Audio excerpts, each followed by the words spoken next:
Hello friends and neighbors, I am the theater reviewing persona of Matt, and I still don't have a name.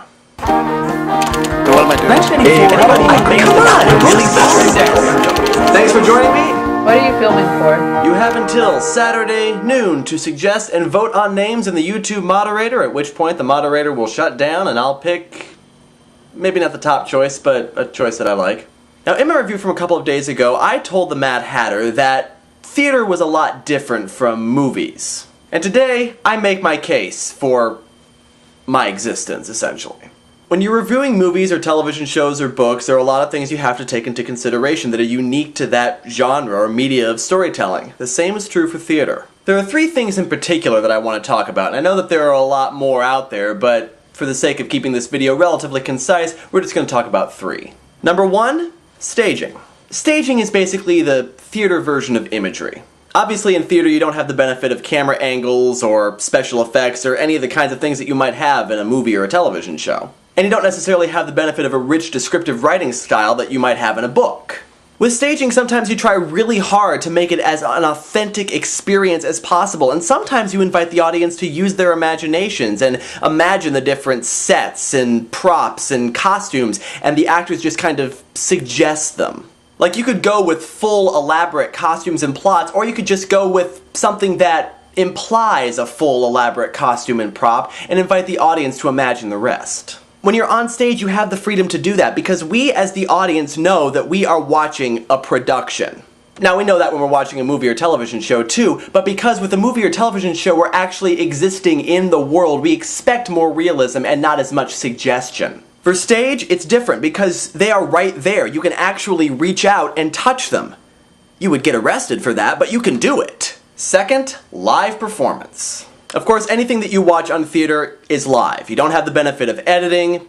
Anything that happens on stage is a part of the show. If an actor goes up on a line, it's part of the show now. If an actor misses a blocking note or skips an entire scene, it's part of the show now. And those things do happen. What really speaks to good actors in a good production is how well the actors are able to roll with the mistakes. And mistakes are going to happen. Nothing is perfect. You don't have the benefit of editing and going back and reshooting something. So it's an act of how well you can fool the audience into believing that, oh yeah, that was totally supposed to happen. That's why it's really important to teach stage actors to improvise so that they can think on their feet and really just go with the flow of whatever's happening. It also makes characterization that much more important, because when you're improvising, you still have to improvise in character. You still have to say, okay, well, what would my character do in this instance? And the third and possibly most important difference between stage and screen is the fourth wall. The fourth wall is technically a theater concept, but it also exists in other forms of storytelling. It's basically that imaginary wall that separates the audience from the people that exist in the story. The fourth wall exists very solidly in books because it's a book. It exists pretty solidly in television shows and movies too because, you know, they're on the other side of the television screen. But on stage, that fourth wall can be very ambiguous because, like I said, they're right there. You can reach out and touch them and get arrested. Now, for some productions, the fourth wall is very solid. They never acknowledge the audience, they never address the audience. It's just like they're on the other side of a television screen, basically. But some productions break the fourth wall. Some of it break it in a very basic fashion by just having a narrator tell the audience what's going on. So he acts as kind of a liaison between the people that are in the story and the people that are watching the story. Sometimes the performers break the fourth wall. Sometimes the performers act as their own narrators.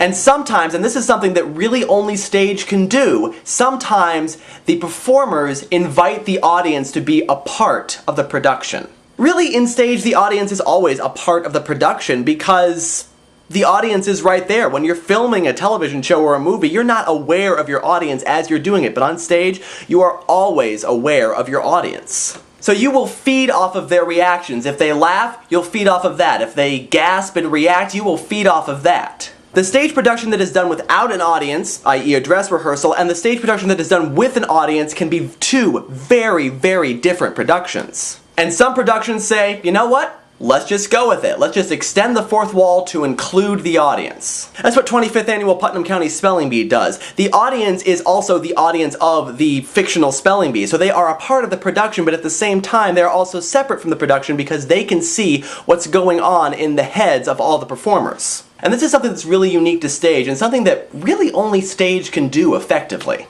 Which is why I feel that it's important that there be a separate reviewing persona for theater. So that's why I'm here. And I hope that you don't mind too much that there is a third reviewing persona, and I hope to be sticking around for a little while. And that's all I have for you today. Until next time, this is Matt Guyan reminding you that there are exceptions to every rule. Except when there's not.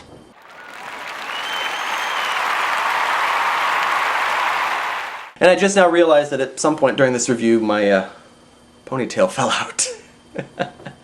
Awesome.